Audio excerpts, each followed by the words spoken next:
বাবা দরজা খুললো, আর দরজা খুলে রুমে আসলো। আর বাবা তখন দেখতে পেল ছেলে বসে বসে মোবাইল দেখছে আর লেখছিল। আর তখন বাবা কিছু না বলেই তখন আবার চলে যাচ্ছিল বাবা। আর তখন ছেলেটা দেখতে পেলো বাবা চলে যাচ্ছে, বললো বাবা। আর তখন বাবা তাকালো আর বলল, বাবা তুমি কিছু বলবা আমাকে? আর তখন বললো, না বাবা কিছু বলবো না। আর তখন বললো, না বাবা মনে হচ্ছে কিছু তুমি বলবা।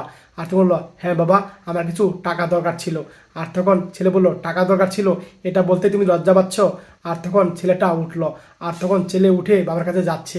আর বাবার কাছে গিয়ে বলল, বাবা এই নাও টাকা নাও। আর তখন সে বাবার টাকা নিল। আর তখন মা এসে দেখলো আর বললো, বাবা তুমি কেন লজ্জা পাচ্ছ? টাকা চাইলে কিসের লজ্জা? আচ্ছা বাবা ঠিক আছে। আর বাবা চলে যাচ্ছে। আর ঘুরে দেখে মা দাঁড়িয়ে রইলো। আর তখন মাকে বলছে, মা দেখো বাবা আমার কাছে টাকা চাবে তাতে লজ্জা পাচ্ছিল।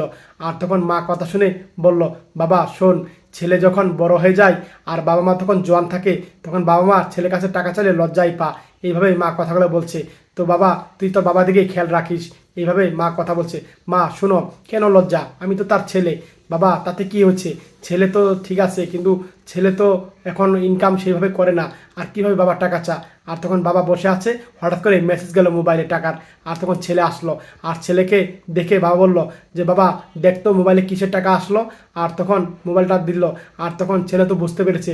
ছেলে তখন বাবার কথা শুনে বলল যে, বাবা এটা মেসেজ না, এটা হলো টাকার মেসেজ। ঠিক আছে, এটা আমি পাঠিয়ে দিচ্ছি। প্রতি মাসে এখন তোমাকে আমি টাকা দিব। আর তুমি টাকা নিয়ে তুলে তখন মাকে নিয়ে আর তুমি নিয়ে ঘুরবা আর খাবার খাবা। এভাবে বলল। আর বললো, কেন বাবা কি দরকার ছিল টাকা পয়সা?